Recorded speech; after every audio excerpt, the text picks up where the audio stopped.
Soundtracks. They're located everywhere across different types of media. TV shows, video games, and even movies all feature soundtracks of some sort. It's not a game. I'm at a robot and I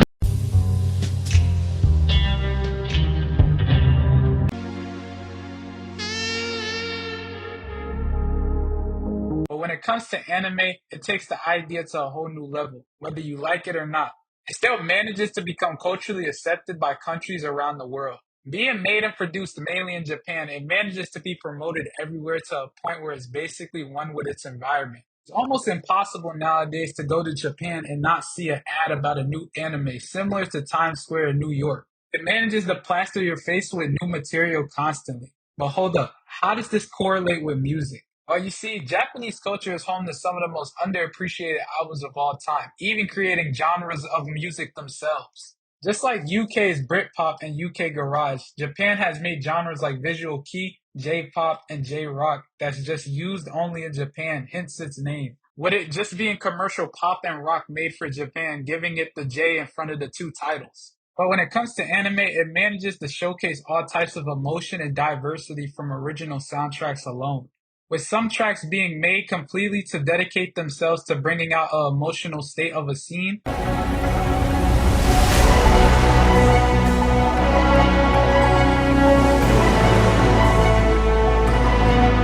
while others simply being made to embrace a tone like aggression to be humorous or just to display optimism or pessimism.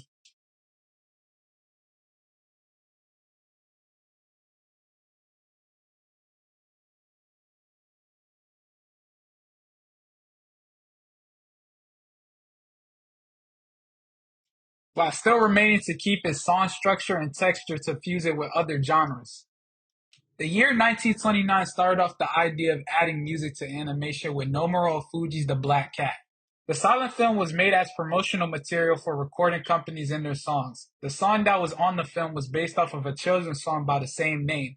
The song was written by an artist by the name of Koka Sasa, with the lyrics being composed by Otoha Shiger. Victor Records would use this song with the addition of vocalist Hideko Hiei to create the sound used in the film. A sample of the film can be watched on Crunchyroll, where it remains a legendary staple in history, marking the beginning of music and anime. Fast forward to 1963, an anime called Astro Boy would be brought to life. Osamu Tezuka, the self-righteous creator of Astro Boy, worked with the composer Tatsu Takai to make the soundtrack, taking inspiration from Western animated shows, mostly from early Disney shows, as Tatsu and Ozuka found themselves fascinated with the concept of Western animation, using music to enhance any type of importance to a scene, so they decided to make their own representation of the concept, giving birth to one of the oldest and yet iconic theme songs of today, with a full soundtrack totaling 31 songs.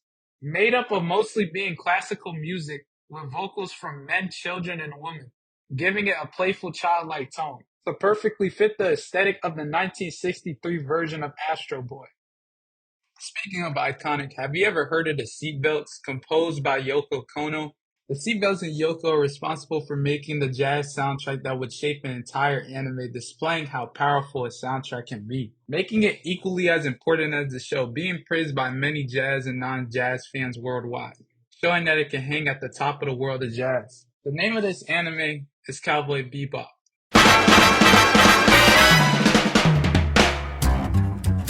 The name resonates with many fans of anime for a smooth, vintage, and 90s animation, to its tragic yet fun story, but jazz was always attached to the show from the beginning. Shinichiro Watanabe, the director of Cowboy Bebop, stated the following about his feelings on the usage of music in Japanese film. I prefer Western-made movies since my childhood, as in American and European movies, rather than Japanese ones. This is because I found Japanese movies to be far too sentimental.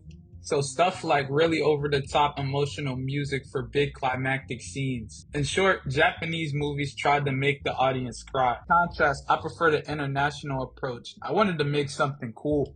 This is one of the reasons why I didn't like Space Battleship Yamamoto very much. There was too much melodrama. Watanabe's love for music gave him an unorthodox vision on how music should be used in film and shows. Not knowing what to call his show, he decided to make the show jazz-orientated due to his influence by American culture and the jazz movements.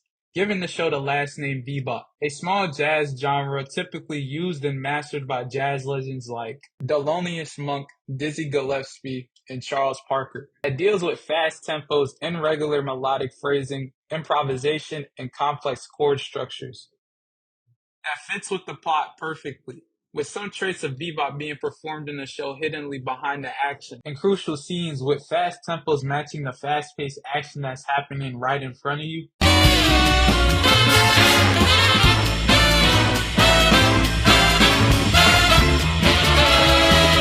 Improvisation symbolizing the use of props and weapons in the action. Just like improvising chords, anything can happen in the action. This is best mentioned by the main character Spike with his famous motto, Oh well, whatever happens, happens. The use of chord patterns add a sense of urgency to find out what's going to happen next with the song and also the show. With most patterns starting up in the beginning of the song and progressively going through the song quickly and smoothly.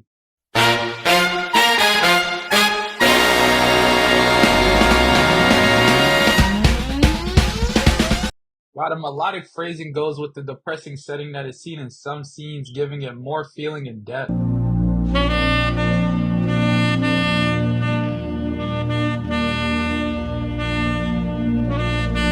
The bebop in his name isn't just for style points, it's generally displayed throughout the whole series in a form of action and trial, instead of just flat out vibrations to just listen to while you're invested into the show. But what about the first name, Cowboy? Well, Watanabe came out and stated the following about it. In the original plan, it was originally called Nagaro Boshi Bebop, or Shooting Star Bebop. But we ended up unable to use the name due to trademark issues. So we tried the English version of Shooting Star Bebop, and again, we got into another trademark conflict. So we thought about the show and how it focused on bounty hunters and how they could also be called cowboys. And this ended up with the name Cowboy Bebop. Actually, it was Keiko Nomomoto that came up with the idea of calling bounty hunters the cowboys. He thought we should use that in the anime title. Namamoto and I shared very similar taste and feelings for things, so we could communicate very well even without very much in the way of explanation.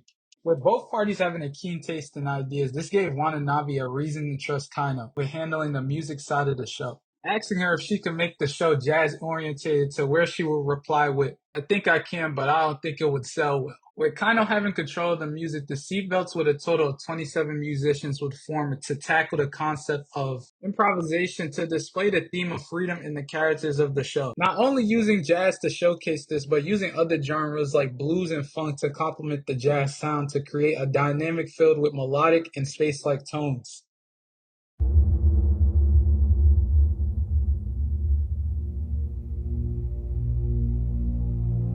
Adding a touch of Western and electronic music to go over setting changes like when the character is in a desert or is stuck in a secluded place.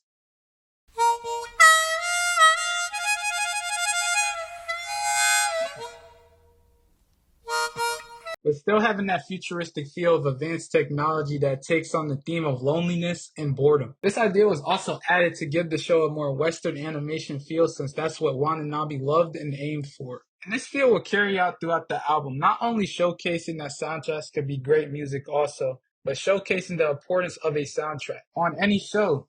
And in this case, the soundtrack gave the director a blueprint on how he would want his show to be made, making the characters more memorable, enhancing scenes, and improving relatability in such character, making them have personal relationships with the audience, creating fan favorites in everyone's own right, and overall making the show feel high quality and real, giving it a cool laid-back style. To people who isn't into jazz and they watch this show, it would give them a mindset that made them say, wow, jazz is cool. Today, Cowboy Bebop is hailed as a groundbreaking show in terms of animation and being commercially successful in Japan and the US, being one of the few shows at the time to gain success in the US and Japan. The show is beloved by many for its story, theme, style, characters, animation, and soundtrack, by many labeling it a must-watch anime for anyone that's getting into anime. Along with the success of the show, the soundtrack would also gain success as well, being labeled as one of the best soundtracks ever made and rivaling other soundtracks for the top spot. Cementing its legacy in Japanese culture. Cementing its legacy, the soundtrack will influence Japanese games, shows, and movies to have a similar twist on the take of soundtracks using other genres like jazz, funk, and electronic music, adding other genres to the mix to bring out a new sound. Cowboy Bebop's soundtrack is truly a masterpiece in its own right, not only for what it was able to do for the future of the soundtrack industry, but for its ability to completely shape a show that's already amazing to an absolute roller coaster of pleasure, fun, and nostalgia. Bang.